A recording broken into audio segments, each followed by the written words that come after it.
We're about 1 week into the US response to the fall of Kabul, the taking over of Afghanistan by the Taliban, and it was a very rough week. Still is, but let's touch base with how things are going.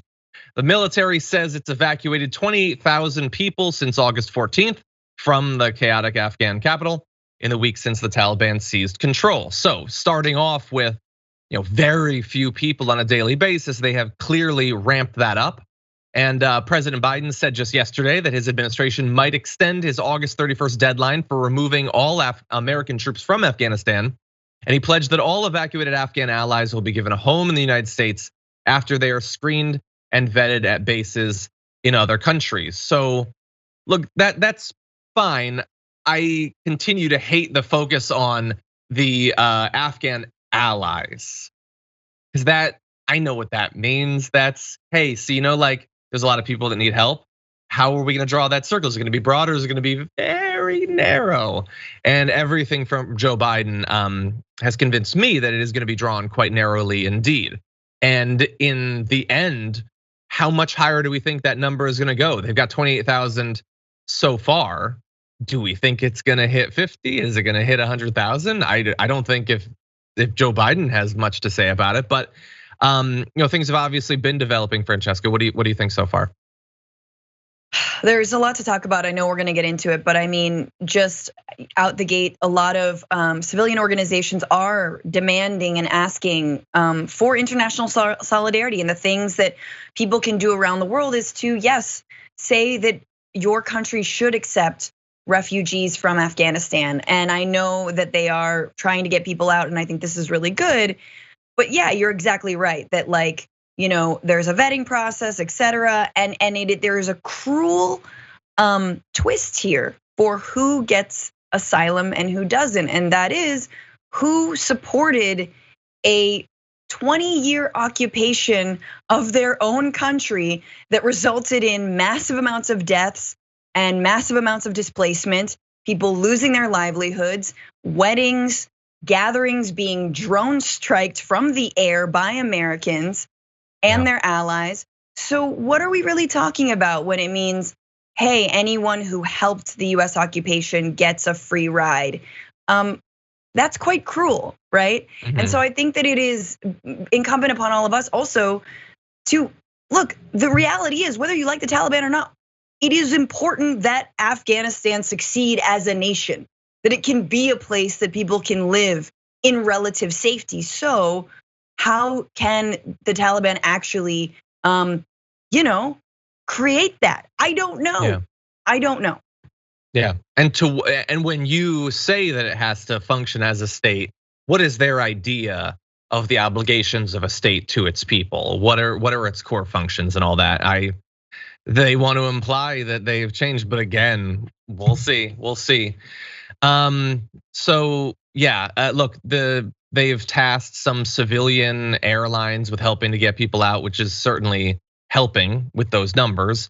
It's making the situation seem even more like a desperate Dunkirk style thing when you have the civilians being tapped for it. But I know some will say, well, you guys don't like Biden. You're holier than thou. You should just wait and see. Maybe America will be awesome. But I don't know, I'm not seeing it. Based on the rhetoric, it took a week for Biden to move to, in his Sunday address, kind of like acknowledging that it's a tragedy at all. Like he had been very resistant to even do that. And that is miles away from an actual policy shift, actually prioritizing refugee resettlement. And so it really takes me back to the conversations we were having about critical race theory and the right, talking about establishing education standards that get young kids to love America. We have opportunities constantly for Americans and others to love America. You love something based on the choices it makes. We could be something worthy of love like the bare minimum considering all the damage we've done there, but we could move all these people back, strengthening our country, making good on the promises we've made, both explicit and implicit, safeguarding life. We could do all of those things. We will not choose to. And so once again, we're gonna be in a position where, man, if you wanna make kids love America, you're gonna have to bash them over the head with propaganda, because they're certainly not gonna generate those feelings by watching the news, by understanding what we actually are. You better hope that ignorance will get you there, because a critical analysis of the state of our country is not gonna do it. Yeah, and the other thing is, look, he's obviously looking out for his own behind when it comes to the right hammering him, when it comes to these neocons hammering him, when it comes to the MAGA officials who were like, oh, we would have done this better, / we believed in staying in Afghanistan. It's like, no, you didn't. You always talked about getting out of Afghanistan, right? You even started the deal to do that. But I think what is sad is that Biden could have an opportunity to say, this was not the war that I perpetuated, right? I'm not gonna be the president to do it.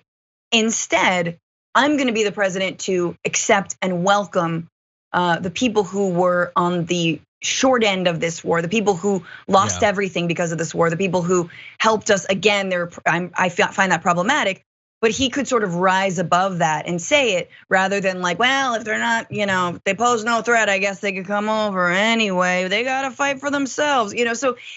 Yeah. It could be starker, but again, Biden doesn't usually draw stark lines. In fact, I've been even surprised that he's doubled down on his decision to withdraw in the first place and hasn't backtracked. I'm honestly actually pretty supportive of that. Very supportive of that. Yeah, that's true. That would be like, I think, a worst case scenario. What we have right now is, I think, the next to worst case scenario. And honestly, like, aside from the hardcore neocons, for most on the right who've very begrudgingly, belatedly moved to the position that we shouldn't still be there, what do they have to complain about with the way Biden is handling this? I know that they will complain. That's their job. That's what they'll do. But this is what they want.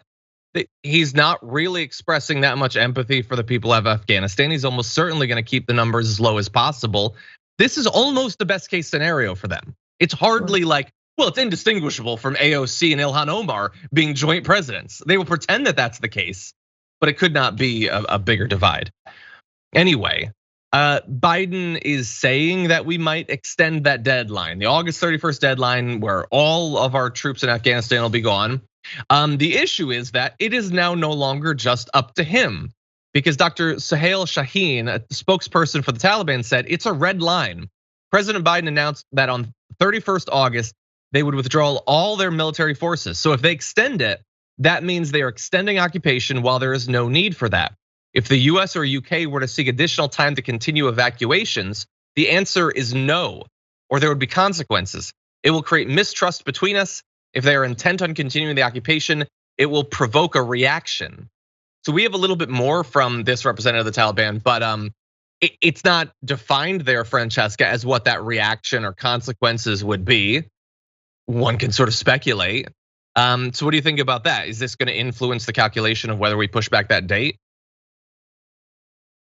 It's not up to the Taliban. Like, seriously though, seriously, the Taliban and Biden's talked about this and others have talked about the Taliban is looking for international recognition. They're looking for support. They're gonna need support. They have trouble keeping their own people in line. Big surprise, it's the Taliban, right? So you can push that deadline if you're like, oh, do you want any aid? Now, I don't advocate for military aid. I'm advocating for like actual humanitarian aid, money for infrastructure, money for whatever it is, like you can push that deadline as long as you're negotiating. And all signs point to that the Taliban wants to negotiate and they want to be taken seriously. So guess what? That's how you do it. Throwing down your red line, like fools, you just got in power. Okay, calm down with your red line. Yeah. Well, there was another question posed to the spokesperson. When pressed on the issue of, for instance, the people clinging onto an aircraft leaving the country, saying it's far from routine during a political transition, Dr. Shaheen dismissed it as economic migration, saying, I assure you, it is not about being worried or scared. They want to reside in Western countries, and that is kind of economic migration because Afghanistan is a poor country. And 70% of the people of Afghanistan live under the line of poverty. So everyone wants to resettle in Western countries to have a prosperous life. It is not about being scared. I am obviously not an expert on what it's like to live in Afghanistan, either today or a year ago or 30 years ago. And I am sure that there is some degree of economic migration that happens. I doubt that is responsible for herds of people flooding into this airport, like literally as the regime is falling, and being so desperate to get out at literally any cost that they will cling to the underside of a plane, knowing that they will die as a result of that.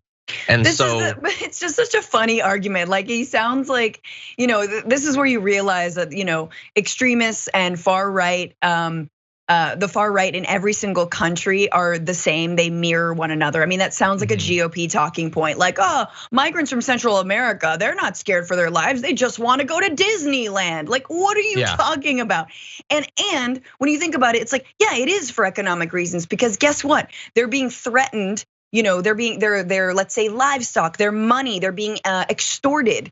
Their way of life is being threatened if they don't, hand it over to cartels or the Taliban or whomever the case may be. So your livelihood, your survival, and your economic survival, they are the same thing for the majority of the people in this world. Sadly, I mean, until we overthrow capitalism, I mean, we're working on it here, people.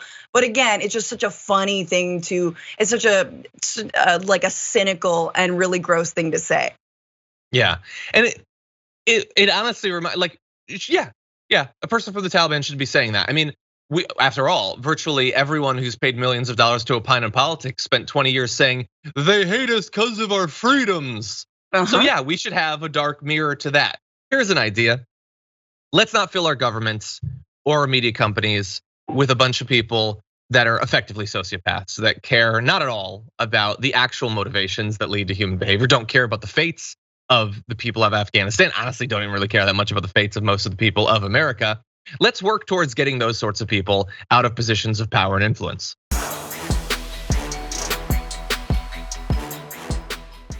Check out the Damage Report podcast each day, wherever you get your podcasts, whether Pocket Casts or Stitcher or iTunes.